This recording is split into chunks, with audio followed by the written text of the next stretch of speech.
Free speech is one of the greatest privileges of living in a democracy. It lets us question authority, expose injustice, and speak truth to power. The founders protected it because they had seen what happens when rulers punish dissent. Under British law, critics could be charged with seditious libel even if what they said was true. When the First Amendment was drafted, James Madison called speech and press one of the great bulwarks of liberty. The point wasn't to protect words for their own sake. It was to protect the people's ability to challenge power. But here's the paradox. The same freedom that protects liberation can also shelter manipulation. That's been true since the beginning. The same nation that defended free speech for all still allowed segregation under the separate but equal doctrine, turning prejudice into policy for generations. In the 1950s, Senator Joseph McCarthy used rumors and accusations to build power.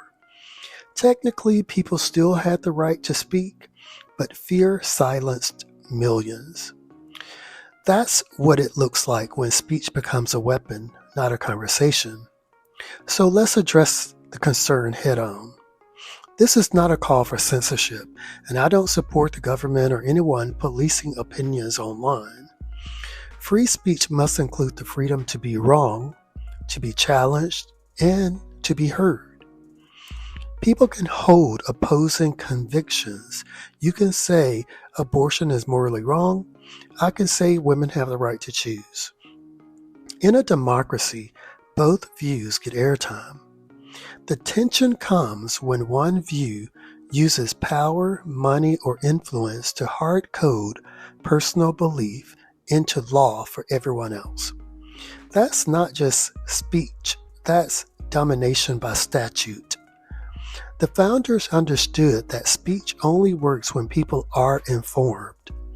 Thomas Jefferson warned that a nation cannot be ignorant and free, and that there is no safe deposit for liberty except with a well-informed people and a free press.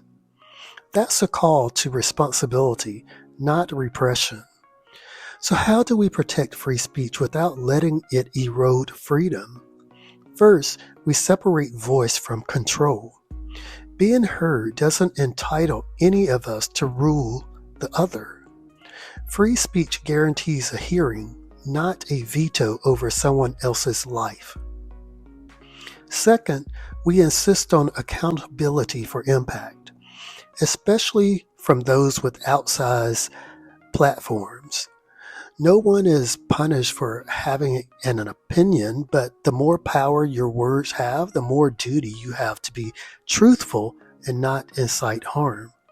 That's civic responsibility, not censorship.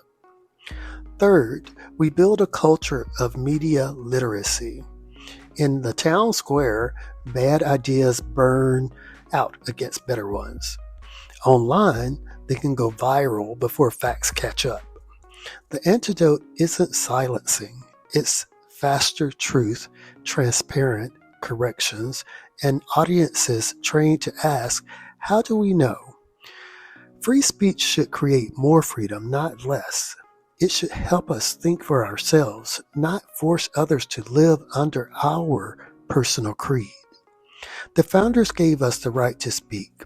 It's on us to use that right with conscience.